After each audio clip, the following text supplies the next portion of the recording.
very, very small. Hold on. I'm fine. I'm fine. Don't worry about me. No, you know what? We'll just leave it like this for a second. No, let's not do that. Let's make me big. Make me big. If you are, join me on the replay. Thank you. Hit that thumbs up. Call your friends. Tell them to watch. Oh, Carrie, how are you? Hold on, I gotta pin this hockey score. All right. You know what? We might win, but I don't think we're going to. I don't think we're going to. I don't think my Leafs are going to produce. Why? Why? You did make it. I'm glad.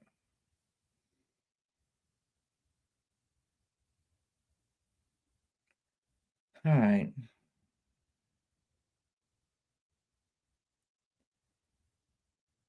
I'm sorry. I'm just reading my phone. Let me see if I can get these things up. Hold on. I always like to see the live part so I'll know something's working. Just made April. Peggy, I love you. I love you, Peggy. All right. Let me get my live up. There's my live. All right. This way I can see. There we go. Oh, well, it doesn't matter if I cut it up or not. Hey, Mags.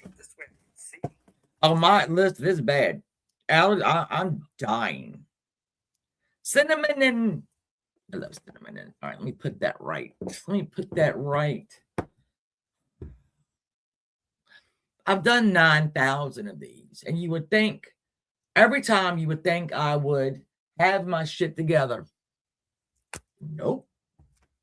Why disturb a near perfect streak of not having my shit together? I don't know why. That's what you gotta do, right? Okay, here I am. Now I can see everybody. Hello, Cinnamon. Hey, Clancy.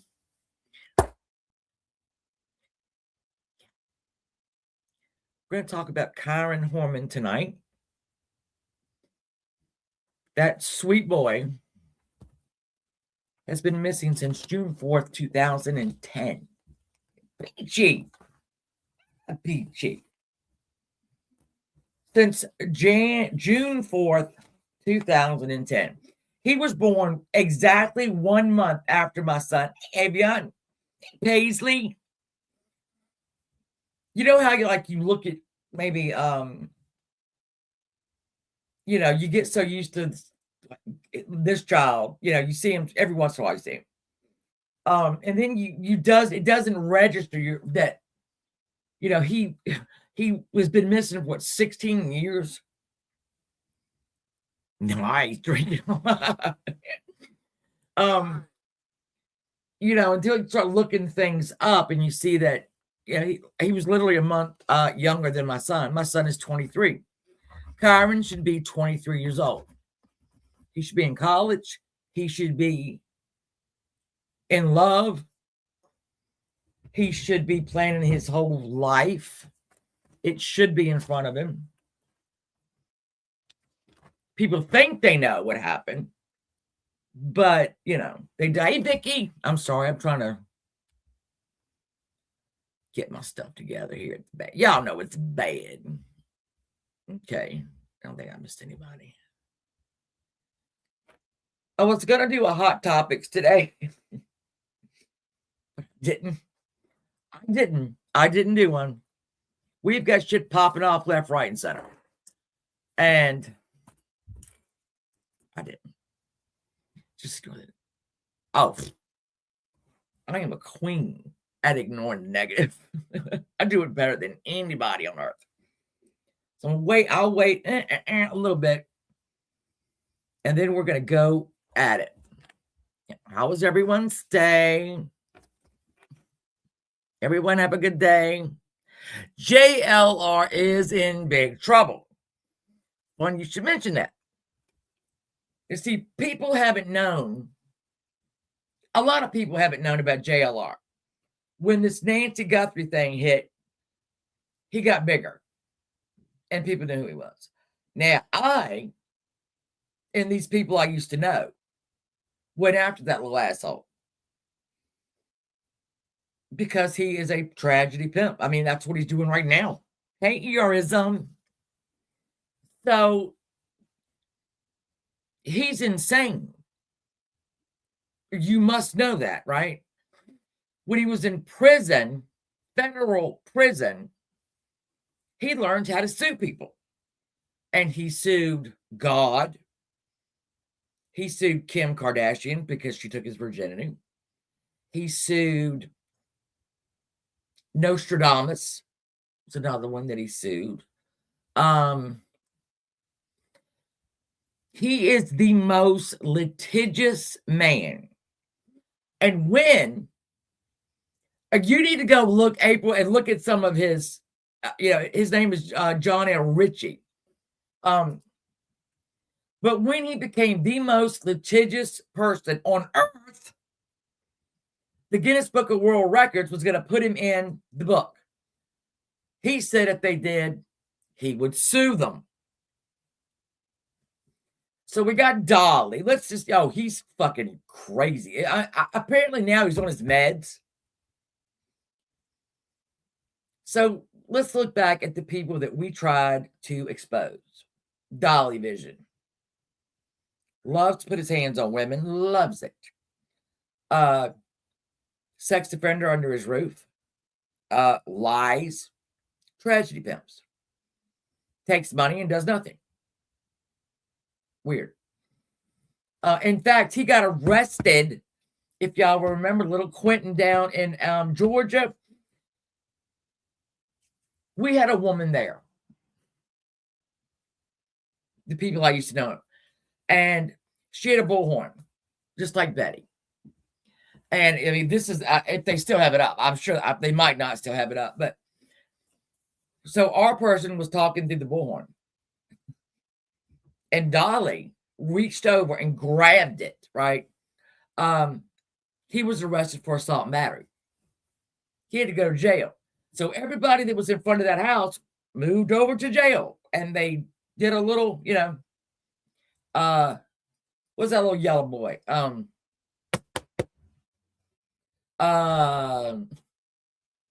Justin, whatever the fuck. J is for Justice. Is that him? He was there in a fishnet top. A fishnet top. No sleeves. Or if he did, he had very little sleeves. Betty, Molly Golightly, that little moron that used to follow him around. I can't remember her name. She's not that important. So,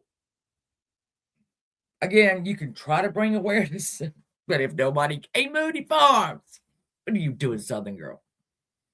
Oh, he ain't gonna get in the military. He's got him crazy as damn. He's crazy as hell.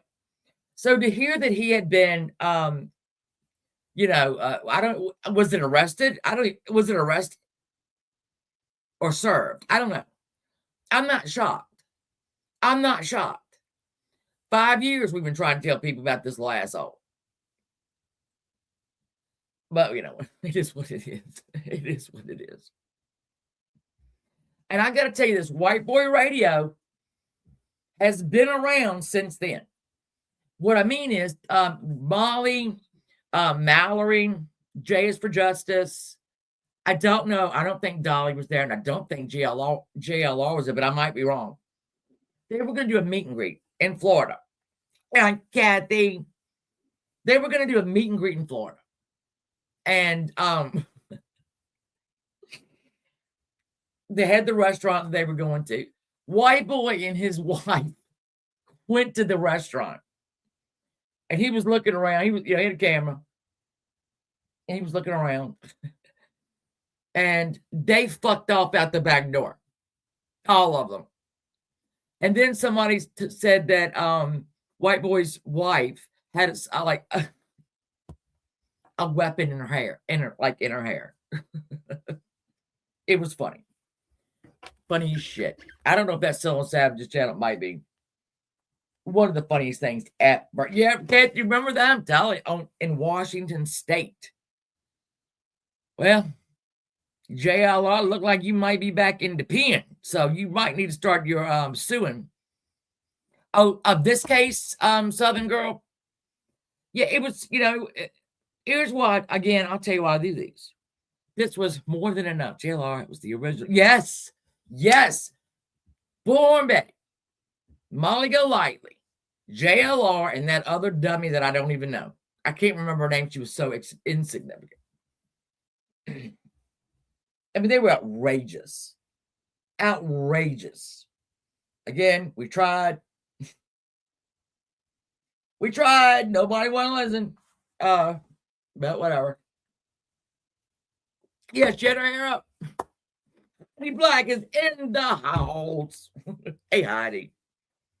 Heidi, do you keep up with Heather Gillespie from Love After Lockup? Because that bitch is off the rails right now. Yeah, Olivia, that's it. That is it.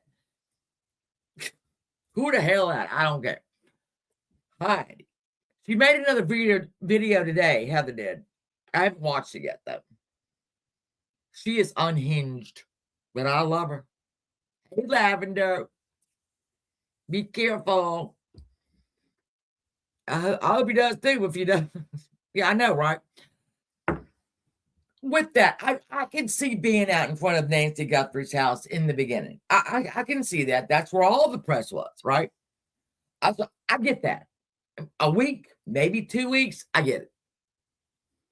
But we also have to remember there were a lot of moving parts to Nancy Guthrie. It was like this over here. So, but we're what, 6 weeks out? JLR, she's not going to drive up into her driveway and go, what's going on? It's not going to, I don't know why you're still out there. But you're insane, so that could be it. That could very well be it.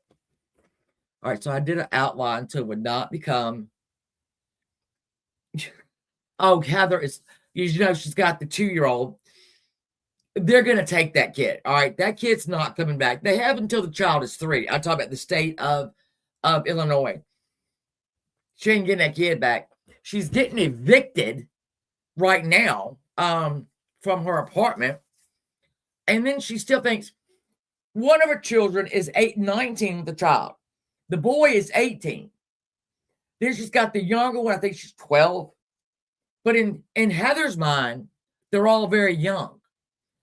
I just want my kids back. I just want to live with my kids like I used to. Well, one, you never live with your fucking kids. So stop that. Stop that, Heather. You ain't never lived with no kid. Number 2, they're not children. One is. I mean, it's the fucking same thing.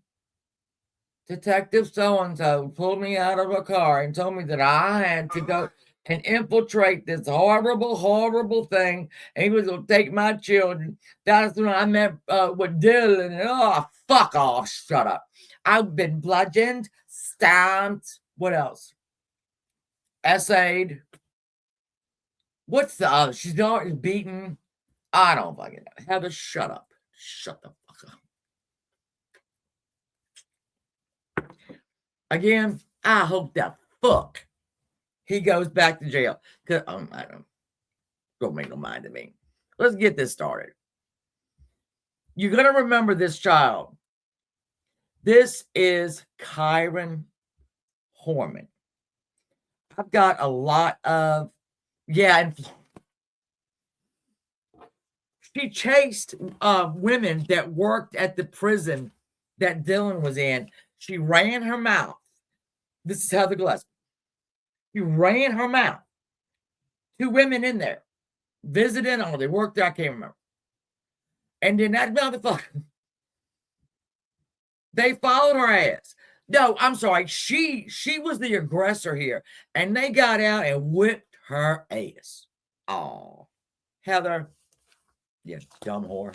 Yeah, so this is the case that, once you see this child right here, with the red-eyed tree frog, you remember. And y'all remind me to keep up with the photographs. All right. I'm gonna do a very quick background. This case has got a lot of, it's very complicated. There's a lot of people involved that all seemingly have something to, it's extremely complicated. So y'all know what I do is I try to take the facts that we need. I don't give them all. I ain't got that kind of time. Feel free to research, read a book, So I have to go through all the information and figure out what I think needs to be shared so we can get from one to another. And that's what I do. So we're going to try this. These are quick facts, all right? So let's do this background. All right, so Desiree and Kyron Horman dated for a while. Then they got married. Then, going through about 2 years into their marriage, a friend of his calls her, Desiree, and says, Kyron is cheating on you with a woman. I ain't going to mention no names, but he's cheating on you. Well, they weren't wrong. They weren't wrong. He sure was. So Desiree decides, even though she's pregnant now, fuck it, we're getting a divorce. She filed when she was 8 months pregnant for a divorce. Am I going to judge Kyron Horman? No, I'm not, because you know what? We do things when we're young that we're not necessarily proud of. So there you have that. They had joint custody. Desiree had a son from another relationship. They had Kyron. They shared custody. Now, let me tell you, guess who was living in, all right, let's talk about Terry. Let's talk about this train wreck, Terry. I'll find a good picture of her. That is not it, but we'll go back to that. That is not it. That is not it. That is not it. That is not it. That is not it. That is not it. There we go. This hooker right here. This whore right here. Sorry, Kara, if you're listening. So she had a very interesting life. She was raised by 2 teachers. I'm sorry, who said hi? I am so sorry. Hold on.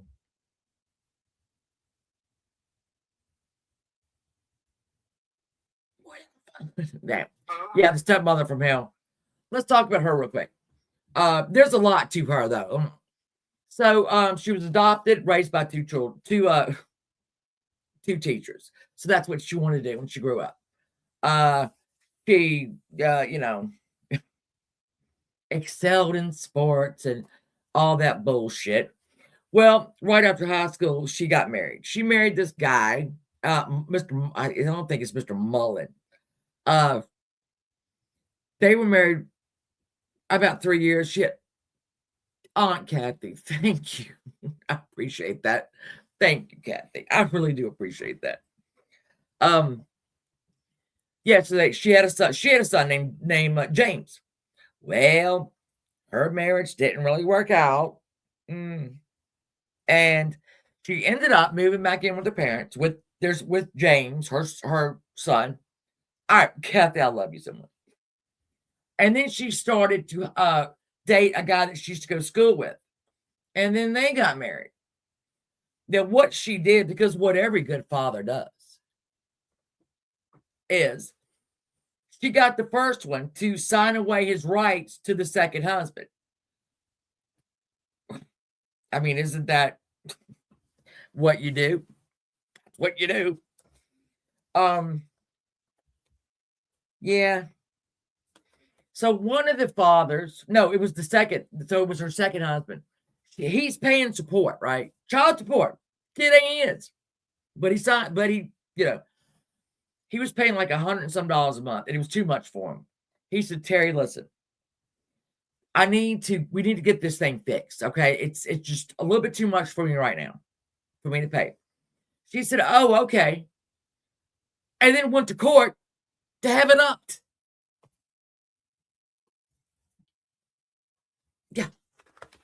So let's go on to this. I mean, she is, we can talk about her all day long right now.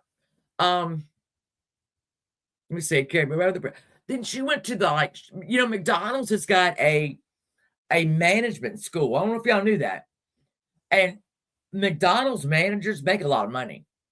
A friend of mine's husband was one. They make a lot of money. I mean, more than I thought. So Terry enrolled in that school. That didn't quite work out. Her second husband did have a restaurant. They kind of ran that together. Yeah.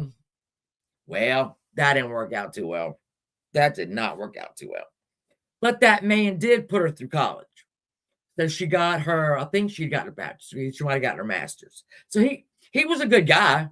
Put her, took care of the son. Sent her, to finish school. She never did anything with it. She was like a substitute teacher. This is how odd she is. This struck me as very odd. So she had a roommate. She was going to move in with somebody, right?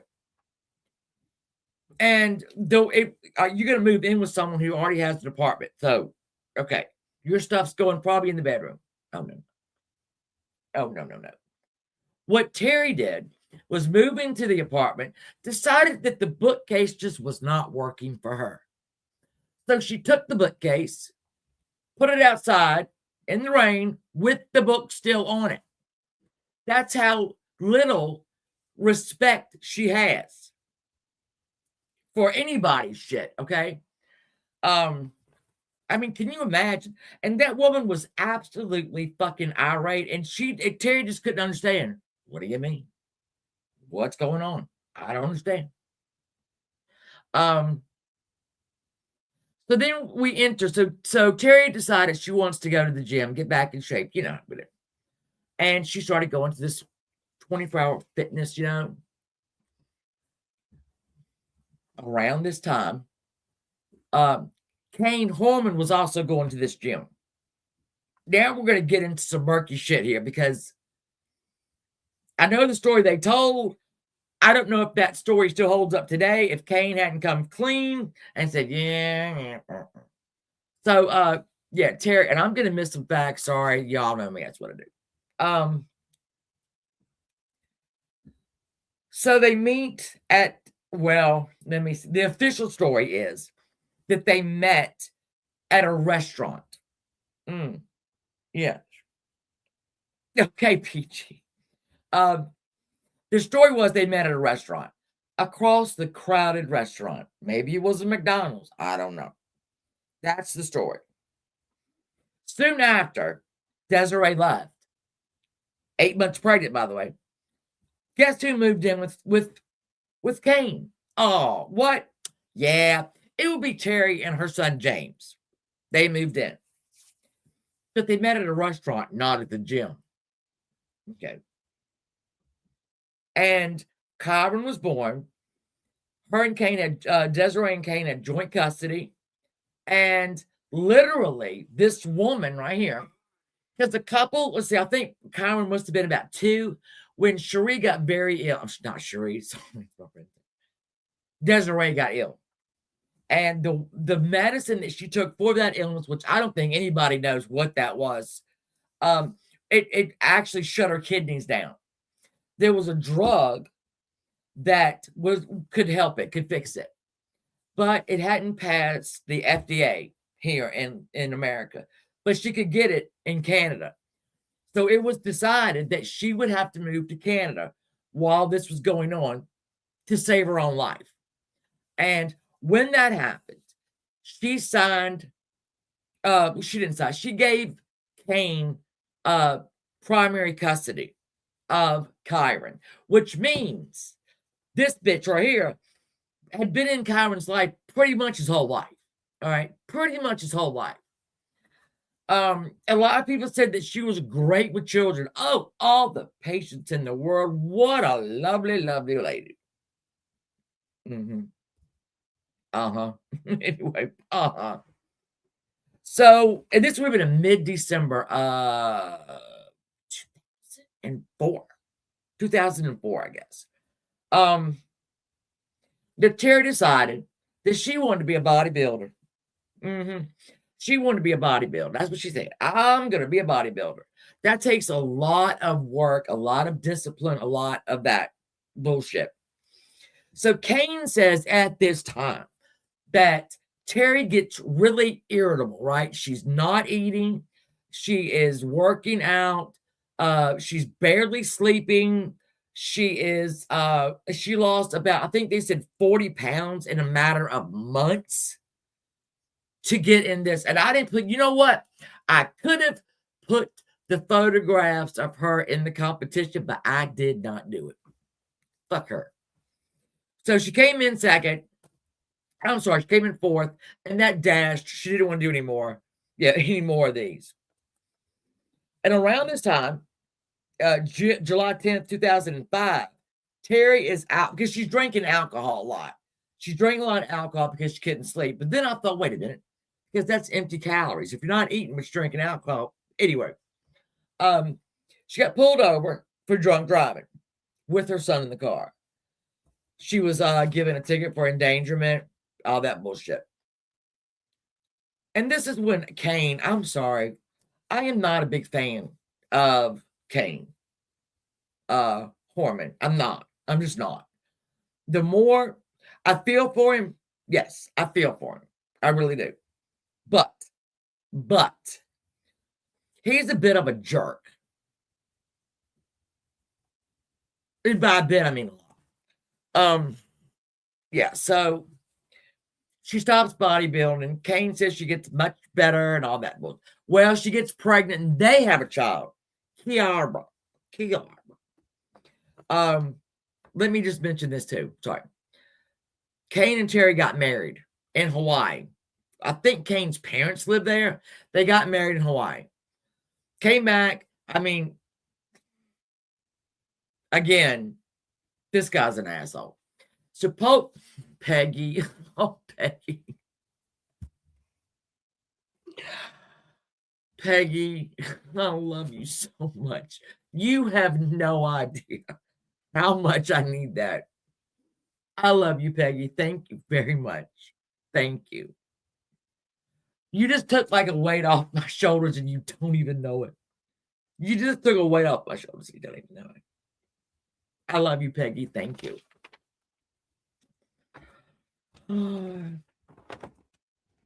Peggy is my advisor. She wanted me to do the Oscars fashion. It's going to be so good. Threw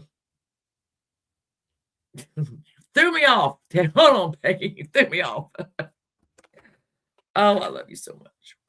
All right, so I'm going to hit down this. I'm going to give you this photo. Okay, here we go. I have to go back.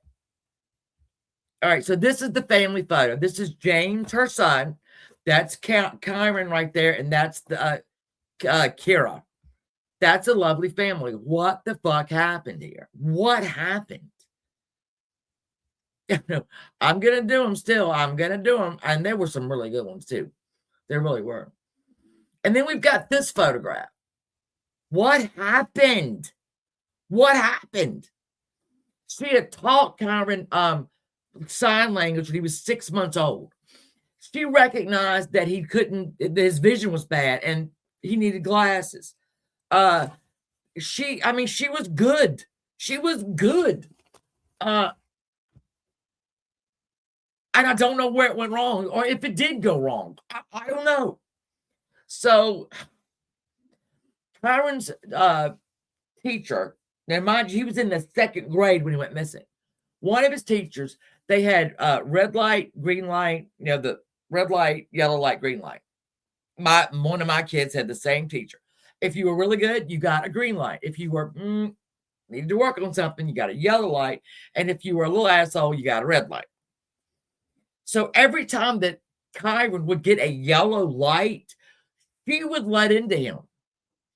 She would let into him. She emailed the teacher, said she wanted to know his color every day. You better email me that color or whatever he's done that day. If he wasn't perfect, she wanted Kane to punish this boy. So you think kindergarten, first, second. This would have been either kindergarten or second or first grade. It was one of the first two. Then she would email Desiree to tell her, kid's going to have a bad day. Goddamn, I am in my late 40s. Don't say a word. And I had bad days. So this is how controlling this woman was. All right. But Kane was also a little demanding. So, he worked, she stayed home. So he expected her to keep up the house. I get that. Run the kids back and forth. I get that. Do all the yard work. They had lived, I think they had about 40 acres. They moved to a place where they had 40 acres. Now, she wasn't plowing fields, so don't get on all that. But the yard, he expected her to do all that. So she had a little bit of money, I'm assuming, probably child support. And she hired a gardener to do it because she couldn't do it all. We'll get to him in a little while. So very controlling, very controlling. Here's the thing, too. My grandmother told me this, and it's no secret. You're gonna get them. You're gonna lose them the same way you get them. So Kane, already knowing that he had an affair with Terry while he was fucking married, all right, probably wondered, what's she up to? What is she up to? Is she up to something? So she's hired the guy, the lawn care guy. And now we're going to move on. We're going to move on to June 4th, 2010. So the day before, and this would be a Friday. So on Thursday, the children brought their science projects to school into their classroom. And the next day, which would be the 4th, a Friday, all of the science experiments and whatnot were in the gym, all laid out, for parents to come and see. Now, for some reason, Skyline Elementary School did not have cameras in 2010. They didn't have cameras anywhere in that school. 2010. That's weird. But anyway, so this Friday, they decided they weren't going to make visitors sign in at the office because it was just going to be way too many people. It's going to be everything going to be backed up. So they did not make any parents sign in. So because Kyron's experiment board was kind of large, she had her husband's truck. So her, Kyron, the baby, they go into Skyline and they walk around. They look at all the experiments. She takes the photo of Kyron, the last photo of him in front of his project. They said he was great in math. He was great in science. Just a good kid. Just a good kid. So let's do this. Y'all ready? Let's go. 7:45. Kane leaves for work. Bye. 8 o'clock. Terry, Kyron, and the baby, who's 18 months old, they head to the school. All right. 8:15, they arrive and they enter the school. Terry takes photographs of Kyron in front of his and his friends in front of his project. They go look at all the projects that are out. And then she says at 8:45, she saw Kyron walking the hall up to his classroom. His book bag was there and his coat was there. This is what she says. That she said, goodbye. And he was like, see ya. And that's the last time she says that she saw him. So we're going to move through and go back, if that makes sense. All right, so the bell rings. At 9 o'clock, another student supposedly saw Kyron in the school. That has been debunked. Yeah, he was not in that school. Okay. What they did was, though, well, I'll tell you about it. We'll do it in a minute. So at 9 o'clock, Terry says that she was at the a supermarket, Fred Meyer's, and her daughter had an earache, and she went there to get Tylenol. Well, they had recalled children's Tylenol at that time. See if this makes sense. They had recalled children's Tylenol. So when she went to the first Fred Meyer's, they didn't have any. Then she says she went to a second one. And let me show you this. This is the school. This is not a giant school. This is his school. Very small. Very, very small. You see the school over here. This is the terrain that surrounds that school. It is dense and it is treacherous, okay? As you can see. It's, I mean, is what it is. This is the gym. So you got the gym over here. You got to see the main entrance. His homeroom was all the way down here, and she saw him down this hallway. Bye. Let me see. Here we go. All right, these were the searchers. So let me just finish with her. And she produced, by the way, a receipt for me in there. Now, what she said she does is she goes and drives to another Fred Meyer about, 13 minutes away. And they did have children's Tylenol. What? No. You said that you went to the first one and that the Tylenol had been recalled, but now you got it at the second one? Hey, okay, crime news, what are you doing? Yeah, so she got a receipt from that too. She is good at them receipts. So from 9:30 to 10, Terry and a witness place her and Kiara at a second Fred Meyer's on Walker Road. Another witness confirms that she went to the dry cleaner. She was in some kind of building. I don't know what that is. At 10 o'clock, it's a 10-minute drive between those two stores, by the way. 10 o'clock a.m., Kyron is marked absent. Okay. Talked about this the other day.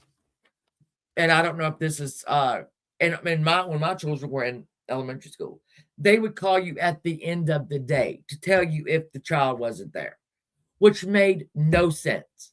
Because if you call me in the morning because you've got bus stops that a kid could have gone to the bus stop, somebody would have yoked them. They got 6-7 hours, on anybody knowing. But they marked him absent. So 10 to 10:15, Terry left the urban area of Portland, her side, and claims that she sat with the baby after giving her the Tylenol for an earache. All right. And then drove her around. And this is 10 to 10:15. Drove her around the kid because of the earache. Terry can't recall exactly where get this. She can't recall exactly what road she took. Oh, I don't know. I don't know. No idea where I went. And they were like, well, thank you, because we do have cell towers, but thank you. We'll let you know where the hell you went.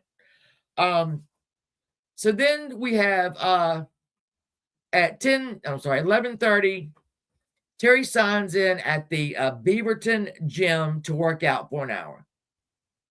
Why did this strike me as odd? Well, if your child's got an earache, right, and you've been driving her around to soothe her, you're like, I did that. What the hell are you doing? Checking into the gym, taking the kid to the nursery, and working out for an hour. Okay. So then she comes home, and around, 12:40, she leaves the gym. 1:21, Terry is home uploading photos of the science fair to Facebook. Uploading them, right? Then at 2 o'clock, Kane comes home from work. All right. Now we're going to jump to 3 o'clock, 3:30. Every day, Kane, Kira, and Terry would go to Kyron's bus stop to meet him That's just what they did. This day they went. They waited. The bus comes. No Kyron. No Kyron. So they call the school. The school looks around. It's now we got pandemonium. Okay. The boy is not at school. He is not home. Nobody knows where he is. The secretary is calling 911. The bus driver's upset. At about 3:45 to 3:56, that's how specific this is, the school staff and parents discovered that Kyron had been marked absent. 4:33, police arrive, and the search begins. 65 detectives, 60 searchers, and volunteer. And that's what you have here. You have a shitload of, hey, free side. Catherine, get the night bot to stop saying that. I'm so sorry. Here's more staging. We are in a 2-mile radius of that school. That is where these searchers are. That's where they are. 2-mile radius of the school. Okay. Obviously, we didn't get Kyron. So we're at a Friday now. So, the school tried to call people. It wasn't going to work. You couldn't get everybody in there to see if they saw him, but they looked. So over the weekend, from the 4th to 5th to 6th, authorities combed the area. All right, and if y'all go back, let me show you. There's outbuildings there that were searched. Oh, come on. Here they are. These outbuildings were searched. Nothing. I don't know if dogs were used. And I don't know if dogs were used because I never saw any mention of a dog. Here they are. God, you know what? Looking at this picture. And that guy, Terry, look at her. A head on Kane's shoulder. Oh my God, look at her. Just so upset. Oh my Jesus Christ. So they're searching, and there's an island that I'll show you in a minute. Terry drove by this island there that is very popular, I guess. She didn't know she did it, but thank you, Sale Records. We got you. All right. So again, here we go. We've got the parents coming. The teacher, though, Kyron's teacher says Kyron left with Terry. Terry told me that Kyron had a doctor's appointment that day. Terry says, no, I didn't. I told you that he had one the following Friday. Well, why the hell are you even worried about that? But anyway, so that's a dispute. But the doctor did say he absolutely did have a doctor's appointment the following Friday. So, I mean, that's one line, that was, I guess, taken care of. So now we're going to go down to June 6th. The sheriff's department we're not calling Kyron's disappearance a kidnapping. They described it as him being a missing, endangered child. Okay. Rainy weather always messes up the search, and that's what they got. Hold on. Here we go. So while the school staff said that they did not see Kyron after 8:45 in the morning, but authorities reviewed photos and videos, and there was one photograph of Kyron smiling in front of his project. So apparently somebody else, another set of parents, were taking a picture / video of their child, and in the background you can see Kyron posing in front of his. But if you will remember, that's the last photo ever taken of Kyron, was him standing in front of that science project. So that doesn't really, so it does show in front of that red-eyed tree frog. So July 11th, the family speaks finally. All right, so we've got 4, 5, 6, 7, 8, 9, 10, 11. It's a lot of days. In my opinion, it's a lot of days. But Kyron's stepfather speaks, and basically says, Kyron, we're looking for you. We're going to find you. Just be strong. We're going to find you. Our families are not, they're not the same you are, we're going to find you, don't worry. That's when you got this asshole right here crying. Talking about Terry, not the daddy. So my question is that his book bag and his jacket were left in the homeroom. And then the teacher says that Terry told her that Kyron had a doctor's appointment that day. Okay, so that's odd to me. Why would the teacher lie about that? She's got no reason to lie about that. Now I'll tell you this: the school had lost Kyron before, and I say lose, but once he was, instead of in class, he was down by a soccer field with another one of his friends. He just wasn't in class. They had to go get him. I mean, he's 7. What are you gonna do? He's 7. Another time he'd been in the bathroom a really long time, and they just basically lost, hey, Halloween baby. They just kind of lost track of him. They found him. So he had done this twice before. I'm not going to disappear, but he wasn't where he was supposed to be. So that did happen. I mean, I'm trying to give you all of the facts, okay?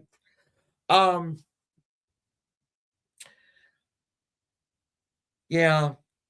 They speak. All right, so we have June 14th. The investigation shifts from a missing person to recovery, obviously. A $25,000 offer, reward was offered, okay? And Kane actually said, in regards to Terry, I believe she's committed, as the rest of our family is, to finding Kyron. Ain't that some shit? Yeah, you're right, Kane. She's a real, hey, Max. Oh, I certainly will. Oh, Max, that's so hard. That is, when that happens, your family. You're not neighbors, your family at that point. I think anyway. So June 26th, 2010, this landscaper comes forward and says, "Yep, Terry asked me to kill Kane for her." Huh? Yeah. He goes to the police and said, yeah, she absolutely did. She asked me to kill Kane. I said no, but maybe y'all should know about that. And they were like, thank you very much. We do need to know that. So then they wired him up and they wanted him to go. Yeah, I know. Rain, we know it happens because I talk about it every Saturday. Oh shit. Got a little limit in my water. So the police say, listen, a landscaper, which I'll tell you his name in a minute. Let's wire you up. I need you to call her. And I need you to talk about her wanting to, you want to do that. Now, Terry's not stupid. In fact, she's probably a really good manipulator. Very good manipulator. Yeah.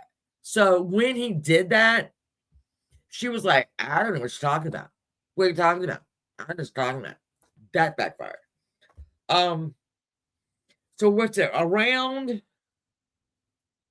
Oh yeah, she's gonna give him $10,000 to do it. Bitch, where you got $10,000? You ain't got $10,000. All right, so June 28th, there was increasing scrutiny on Terry because this was not adding up. Okay, the math won't math, and as they say, and so it became focused on her. She had a friend. She had a friend named Dee Dee. And Dee Dee, oddly enough, was an apprentice for landscape. Now, let me explain that. You could be a landscaper, which means you plant stuff, you get up leaves, you do this and that. But to design a garden, that's a lot of money. They don't touch a shovel. Just know that. If they're going to design your garden, they ain't picking up a shovel. They got people that are going to do that. So Dee Dee, her buddy, was an apprentice at a big farm. Okay. You say, Shannon, are you talking about right there? Why are we talking about this friend? I'm tell you why. So let me just say this: that after Kane heard this about the gardener saying that, he moved out of the house. He took his daughter with him, the little girl, and he got a restraining order. Okay, so she's still in the house, Terry, at this point. But he got it all. I mean, he got everything he wanted, and I want to say to this day, he has not been. Well, let me review that. If police call you and name you as a person of interest, that puts you in a whole nother category from just being somebody that, it puts you into another category. One, that gets the person up on their heels, they get a lawyer. There's no talking now. She's not talking. She had never been named a person of interest, but she was. All right. This is where things get a little kooky. All right. Let me show you Dee Dee. So here's Dee Dee. Isn't she pretty? No, she's not. Enter Dee Dee. She was working on a farm with another not landscaper, but I don't know what you call them. She was doing apprentice work under this person. This was a really big place, okay? And oddly enough, let me just add this too. No, I'm not gonna do that. We'll talk about that in a minute. We're gonna put that little nugget over here. So here's Dee Dee. Do you remember I told you where Terry was driving around to soothe the child? Couldn't really remember what road she took. Okay. You were riding around for what, 2 hours? And if I'm riding out, I know exactly where I've been. Do y'all know where y'all been when you go out? I know I do. I always do. I always know where I am. So we have Dee Dee here. Dee Dee was on the job, and about 11 o'clock, 11:30, it was time for lunch. And the people there at the farm called Terry on the phone, who was supposed to be at this farm. They couldn't get her. She wouldn't answer the phone. Couldn't get her. That's weird. That's very weird. So from,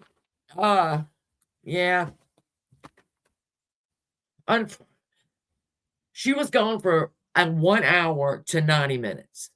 All right, unaccounted for.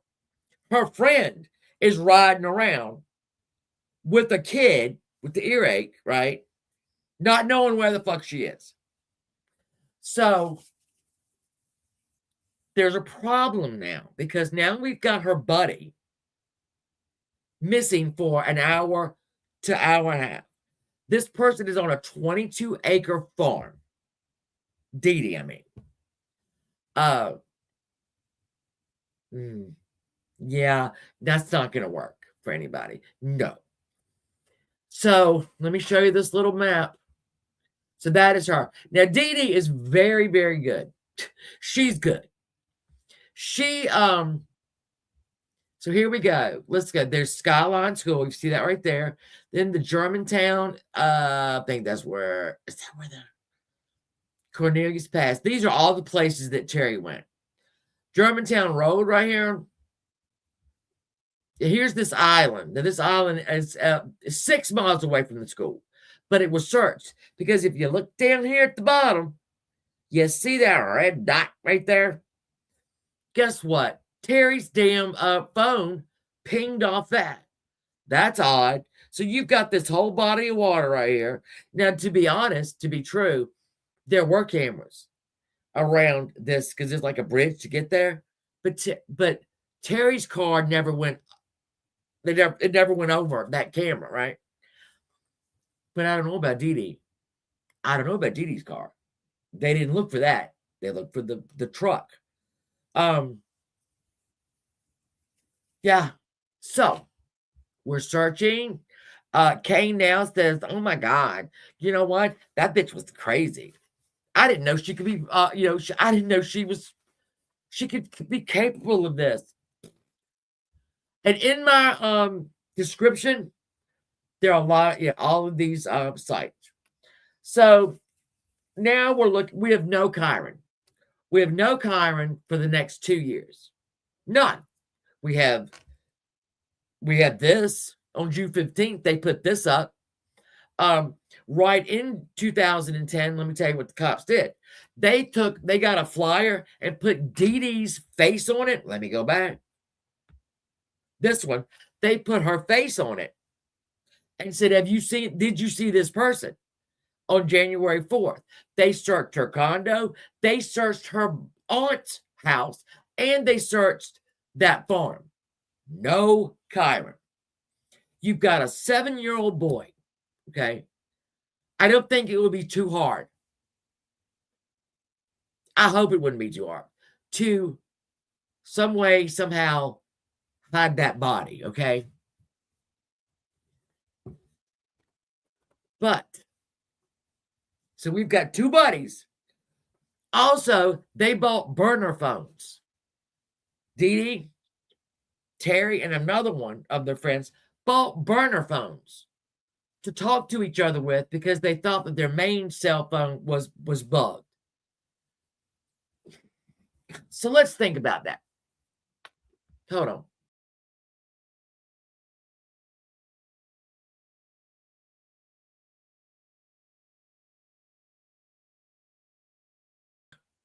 I took myself out. Sorry. I'm back here. All right. So you have 2 buddies who now have burner phones. You've got one of the friends on a 20. I think the farm's actually much larger than that. I think it's much larger than that. You got the farm search, you got our apartment search, you got the damn aunt's house searching. We've got flyers up now saying, have you seen this idiot right here? If you have, please let us know. A degenerate. So here we go with this little asshole. There she go. So this is 2 years. We're without that boy for 2 years. The police, what can they do? She's not going to talk. Terry's not going to talk. But let me tell you what Dee Dee did do. Dee Dee, God love her. Here's some more. Again, these are maps. It makes no sense to me. You can't find the same map twice. Oh yeah. So we have September 9th. This is Kyron's birthday. And that was a little person there that he drew. He drew that. Was it Buzz Lightyear, I think? And I want to keep throwing these. I decided today I was going to throw some of these photographs in. Because look at this boy. Okay, baby. Rest well. Here's a look at him. I mean, they did a lot with him. Here's what we have now. That's all we got right now is this. This. Age progression. That's her being arrested somewhere. There's Kyron again with his little trophy. Let's go back. So oddly enough, I told you Terry was doing a apprenticeship on this farm. Do you want to guess who else worked at that farm? I'm gonna give you about 9 chances to answer that. Rodolphe Sanchez. Name sound familiar? It doesn't, because yeah, Mr. Chavez was the landscaper that Terry asked to kill Cain. And now that landscaper is now working where Terry is working. Not Terry, fuck. Mr. Sanchez was working on the same farm that Dee Dee was, but she claims, I don't know him. I ain't never seen him in my life. I don't know who that is. That's a coincidence. That's a big coincidence, actually. Really big. So what so Desiree, his mother, right before that 2-year mark, Desiree sues Terry for $10 million. She wants the judge to compel Terry to either bring him back or tell them where he's buried. All right. So, yeah, that didn't happen. But Dee Dee was called as a witness in this case. And she gave a deposition, which oddly enough, there's not a lot to it. I mean, I don't even know what, honest to God, I don't know what some of the questions even mean. But when Dee Dee got into the courtroom, she pled the fifth to 142 questions. 142 questions she took the fifth on. A question like, do you know Terry Horman? I'm going to invoke my Fifth Amendment right to not answer. Have you ever met Kyron? I'm going to assert my Fifth Amendment right not to speak. Picked up a photograph. The lawyer. Y'all know the visuals. Hold up a photograph. Is this you and Terry Molden Harmon? I refuse to answer that. Were you working at X&O Farms? I refuse to answer that. Do you know Rodolphe Sanchez? I refuse to answer that. Are you getting the drift now? 142 times she refused to answer questions. But let me tell you what Dummy did do. I know my Nightbot is absolutely out of control. I don't know what the bottom wrong with. What dumbass Dee Dee did do was she did an interview with People magazine. What? Yes. And that would have been August 10th, August 12th, 2010. She talked to People magazine. So now the lawyer has got verbatim what she told the reporter for fucking People magazine. So they went up and said, Miss Dee Dee, you dumbass. Did you say, here's some of the good ones. Are you aware that Kyron Horman has disappeared? I'm asserting my Fifth Amendment right not to answer. Do you know Terry Horman? No, I'm going to have to refuse to answer that question. Did you ever go to the gym? I'm going to have to refuse to answer that. And then they said, oh, well, I'll tell you what, this might be easier for you, Terry, since you don't know where you drove that day and you don't know how to.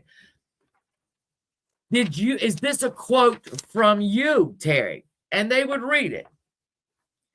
Let me see if I know I had them. Okay, here she goes. Here's some quote that she don't remember. She told the magazine, let's see. Some good ones. All right, let me think. Oh yeah, I want to say that Kyron, Kane and him, they lived on 38 acres. Okay, that's where Kyron lived. That's going to come up to. So she's talking to him, and she makes the quote. There's horror the way what my friend is going through. It's horror. It's just absolute horror. Horror. Dee Dee, did you say that to People magazine that we happen to have a copy of? We're going to refuse to answer that on the grounds it may incriminate me. Okay. Did you say the following? I just really don't. In my heart, I really don't. This is if she thinks that the bitch had done it. In all those years that I've known her, I have not seen anything that would lead me to believe that she is capable or motivated in any way to do something like this.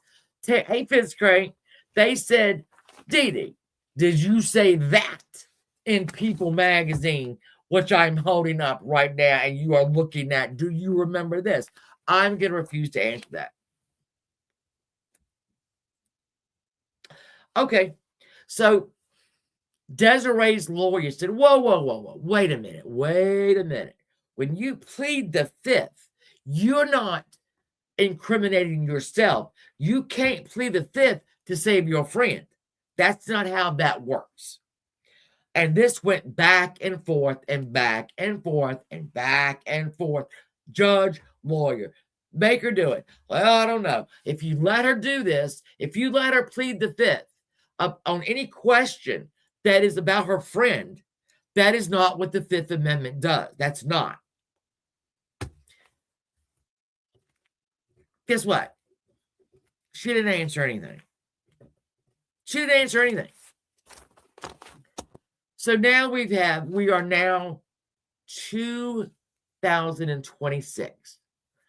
Kyron has been missing. I'm trying to think. My son is 23. Kyron should be 23. He went missing when he was 7. Terry has been, let me just back up here. Terry's been arrested several times. Domestic violence. She grabbed a knife at one of her boyfriends, and he called the police, and he got a restraining order. Kane took their daughter, so she is now none of her children, obviously. Her oldest son, daughter, don't know where they are. Let's look. Here that little baby is again. This is her new husband, Terry's, but I think they filed for divorce last month. Pretty sure that's what happened anyway. And this is what we have left of Kyron right here. This is what we have left. We have age-progressed photographs of Kyron.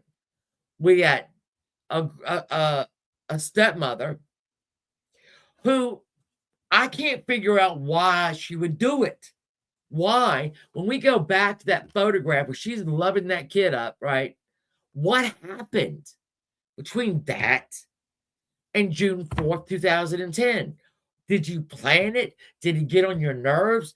I mean, what were you going to do? What was the plan? What was the plan? You got the damn landscaper and asked him to kill him. All right. Then you said, well, he said that because I refused his sexual advantage. Fuck. All right.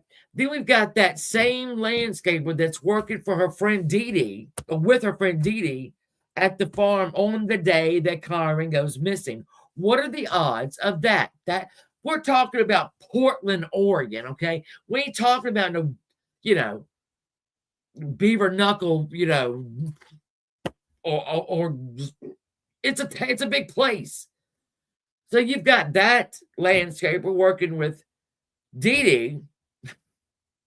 You got dumbass riding all around town, right?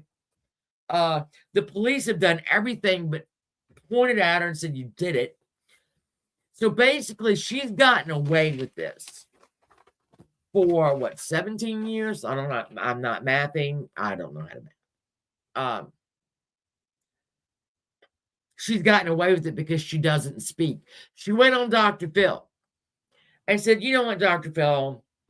My lawyer and the police told me not to talk. I wish I could talk, but they told me I couldn't talk. Don't talk. And that is what she has done for the last umpteen years. She just hasn't said anything.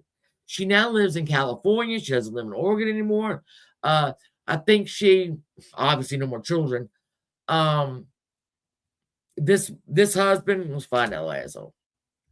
I'm pretty sure they have just last month filed for divorce. I could be wrong, but I don't think I am. And she just hasn't talked. And her friend just hasn't talked. Refuses 142 questions. As basic as, do you know Terry Horman? I'm going to plead the fifth. Don't know. Didn't do shit. Don't know. I don't know. Even so much as that, and the People article is in the description. Okay, so you can go read it. Because she mentions, a lot of shit that she can't remember 2 years later. So Dee Dee hasn't talked. And by the way, Dee Dee right now is been over a medical group, like the manager. All right, listen. I see you, Dee Dee. I see what you look like, okay?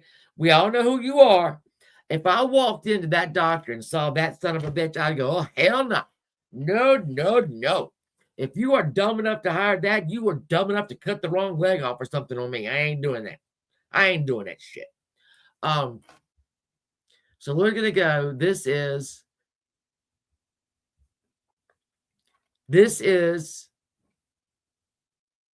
the last time. Hold on, I forgot something. When Terry said she left the school with the baby, well, guess what? There were witnesses that said, no, she didn't. She had Kyron with her. That witness was the bus driver. The bus driver who knows Kyron, hello, I know you, knows Terry, and that bus driver watched Kyron, the baby, and Terry get in the car. Do you want more? All right, I'll give you some more. One of Kyron's friends and that friend's sister saw Kyron walking to the truck with his stepmother and his stepsister. Those children's grandmother saw Kyron walking with his stepmother and sister to the car. So we have 3 people who knew Kyron, who knew Terry, and who saw Kyron leaving with Terry that morning, 8:45. The buses were there from 8:45 to, I want to say, 9:05. So that fits. Terry said she left at 8:45. She didn't lie. She did leave at 8:45. The bus driver watched her walk out with Kyron. With Kyron. Now, this went in front of a grand jury, okay? Obviously. But Purdue, the prosecutors decided that there just wasn't enough evidence, that these witnesses aren't credible. They probably made a mistake. So let's think about this for a second. The prosecutor says, oh, yeah, no. Y'all are not credible, okay? I'm so sorry, but you're not. Okay. All right. So the prosecutors couldn't get that over the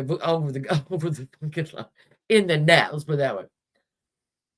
The prosecutor felt like they were just not credible.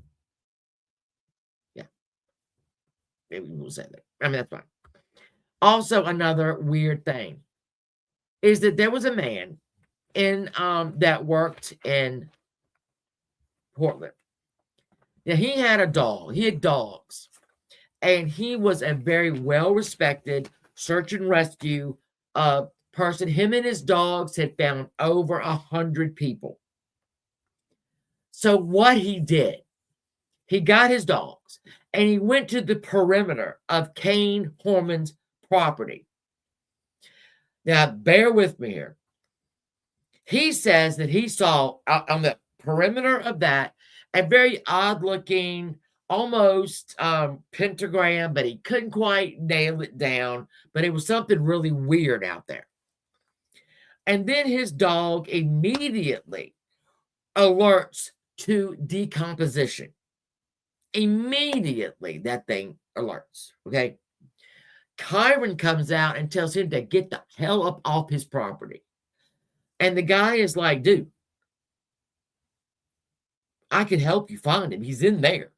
He might be in there. There's some weird shit over here. My dog is alerting, and these were good dogs, all right? My dog is alerting towards your house for decomposition, and you want me to go? You want me to go? And he was like, yeah, get out of here.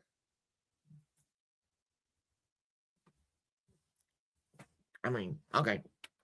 So what we have here is this child suspended right here. He is suspended in a lot of nothing. All right. This is how we're always going to remember him.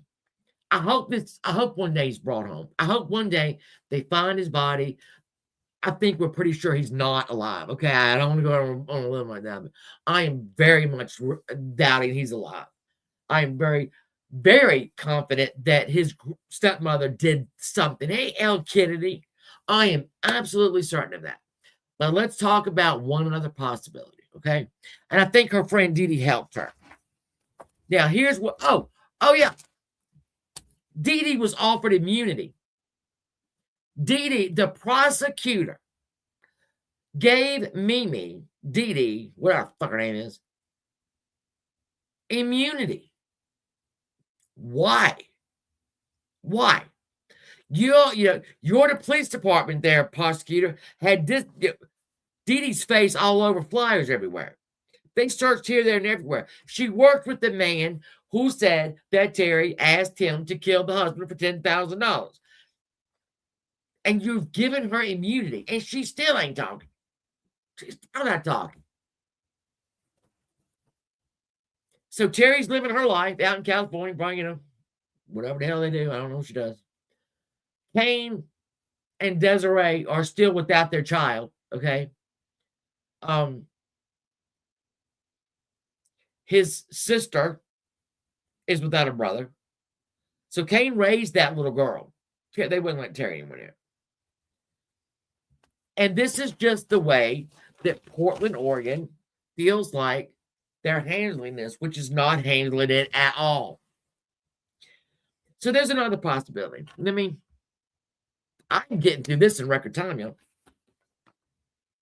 Another possibility is this. I told y'all that the day of the science fair, the school suspended the sign-in sheet for anybody that's on that school grounds. They said, yeah, we're not going to do it. It's just going to clog people up. Just let them go. So there's a possibility. Let's talk about the possibility. There's a possibility, right, that someone went into that school without having to sign their name. There are no cameras in that school anywhere, inside, outside, nowhere. Again, that is shocking. And they are able to walk around this school. Y'all saw it. Let's go back. It ain't a big school. All right. It's not a big school. We're going to go back all the way back. Hold on. Oh, Lord, what'd I do? Oh, y'all not supposed to see that right now. Let's go back and we'll look at this school again. It is not large.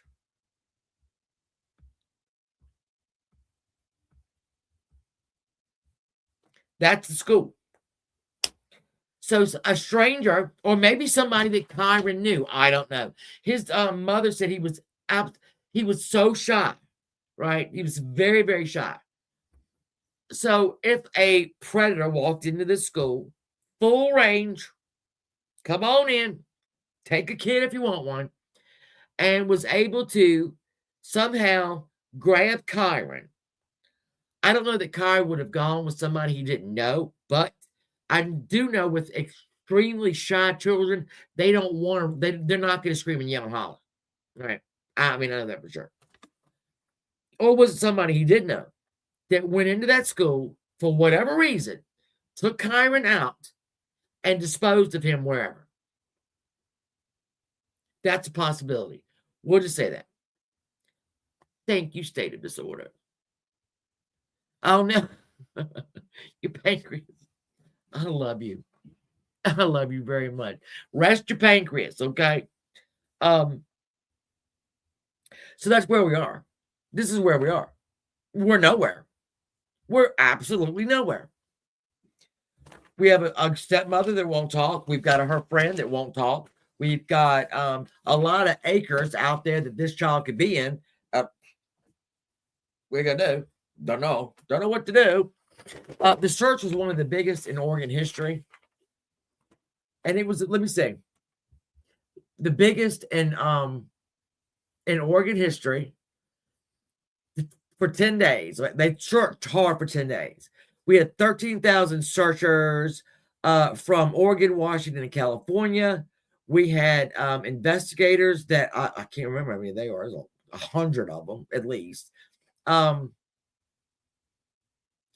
And that flyer had that bitch's picture and it said, anyone notice her or Terry between 9:45 and 1 on June 4th, 2000. So the police were so confident that Dee Dee or Terry, together maybe, remember, Dee Dee went missing for an hour to an hour and a half. Terry went riding very near there. Very near there. So the odds are not very much here with the stranger, especially when you have, well, 1 to 4 people who saw Kyron walk out with Terry and the baby. And that's still not enough. I don't know what else is. I don't know what. She is violent. We know that from her boyfriends and husbands. Very violent. She's been arrested for domestic violence. I don't know that she ever would do that to Kane, because I feel like he would have, mentioned that. Also, Kane believes, and this might be true, I don't know, that Kyron was put into, child sex ring. That is what he thinks might have happened. I don't know how you go to sleep at night and think that. I mean, I guess everything would run through your head, though. But that's what he now thinks. Were there rings up there? I'm absolutely certain there are, because apparently they're everywhere. They're everywhere. There are child sex rings everywhere. So would they have done, it's a possibility. But it's a bigger possibility that his damn stepmother, Kane's wife, did something to that child. And why, I couldn't tell you why. I don't know why. I don't know why. And I don't understand it. I don't know how you can meet Terry Horman and say, yes, I want you to teach my children. Because the bitch never did get a job. I mean, she would be the substitute teacher. She would. I told you about remember the roommate that said when she moved in that Terry just decided that the woman's bookcase and books didn't really want him there, so she moved him outside and ruined all the books. So Terry was subbing for a teacher that was pregnant. So she was there for a couple of months. What she did was throw away that teacher's everything, the stuff on the walls, everything. Terry threw it all away. And when this teacher came back, literally to what the F have you just done? Terry couldn't understand why that woman was so upset.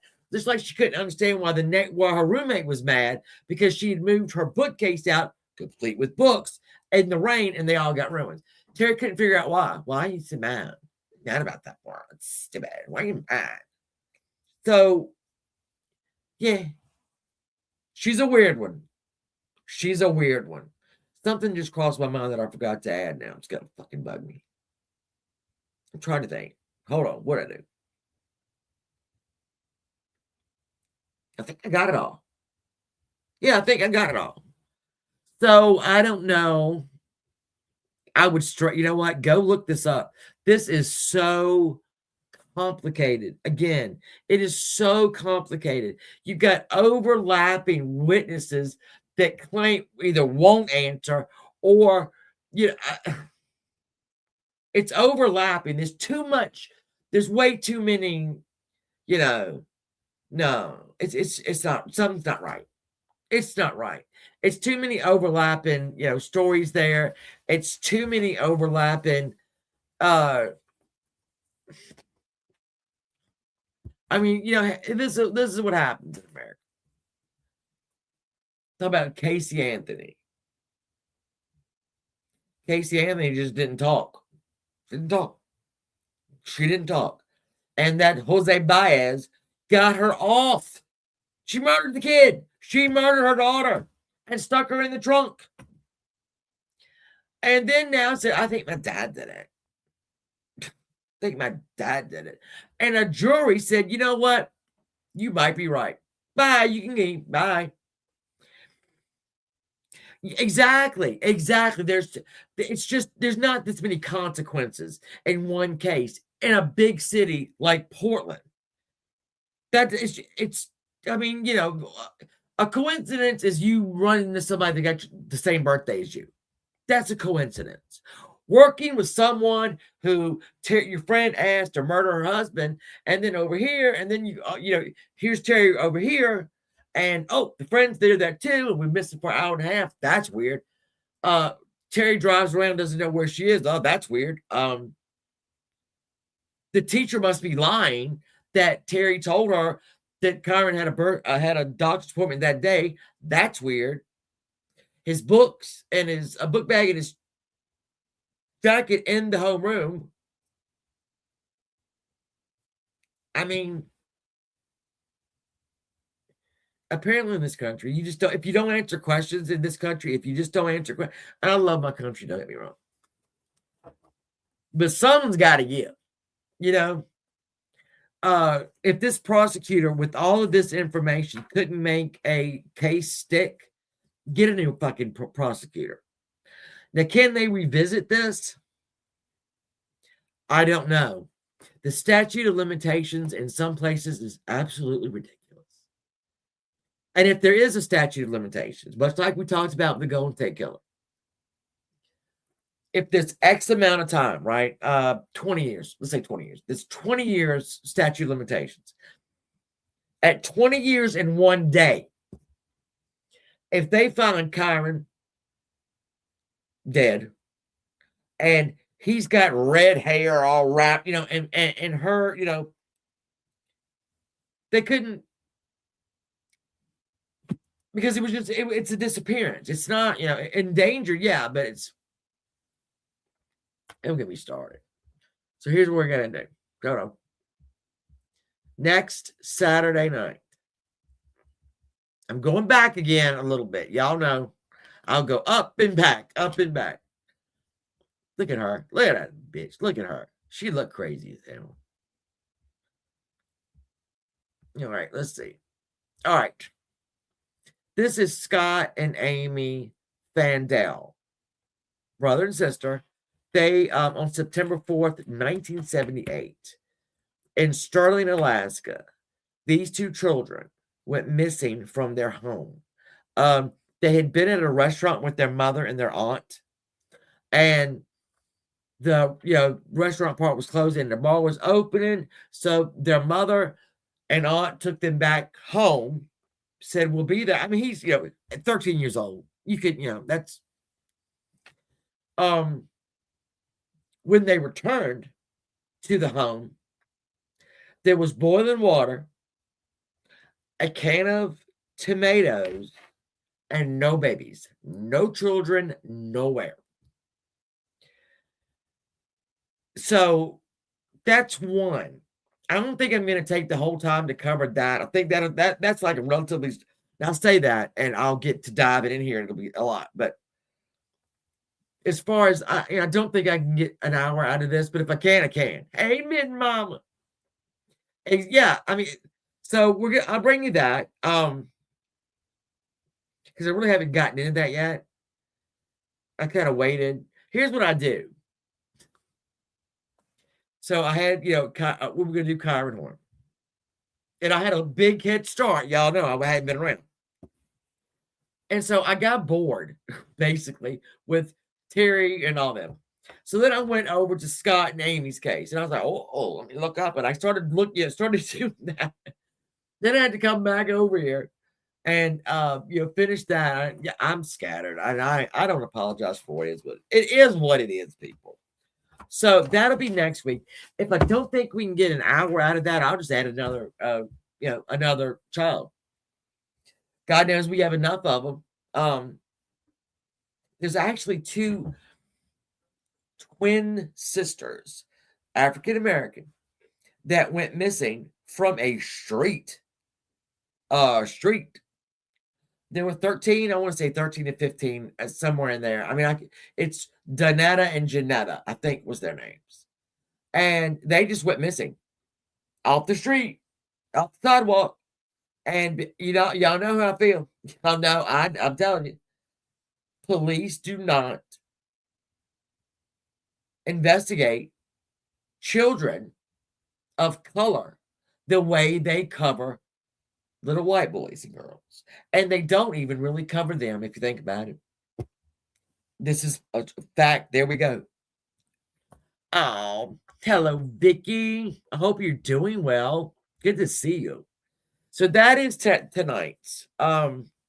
Next week, like I said, if I add somebody else to it, I'll put it up, and y'all can take a look. And as always, listen, y'all know if you want to get up here and talk, all you say is give me a link.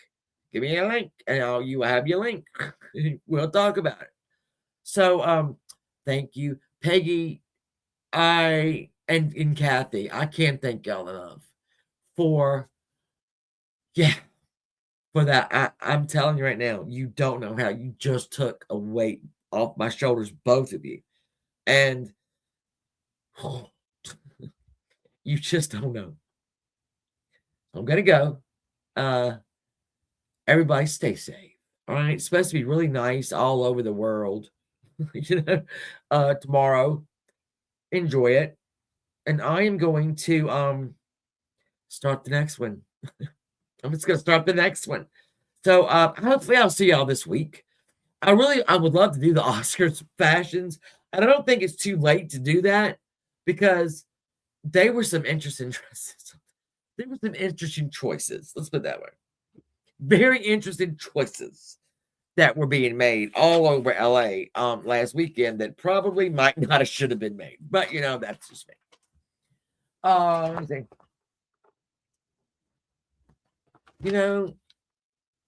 Y'all want to know that I had half of this research laying under this, but I remembered it all. A lot of it. Kathy, I appreciate that, and so are you.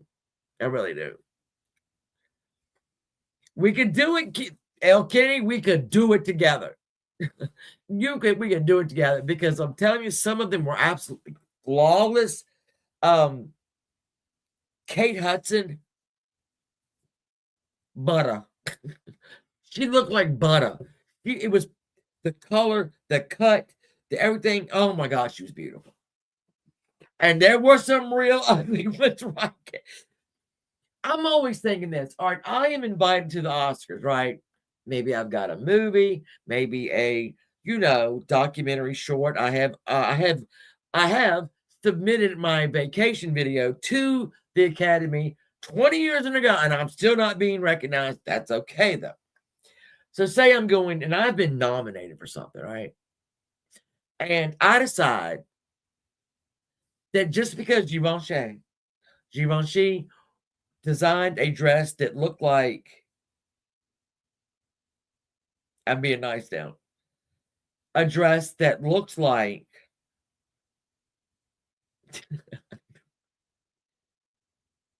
it was horrible. And then put big puffy sleeves right here.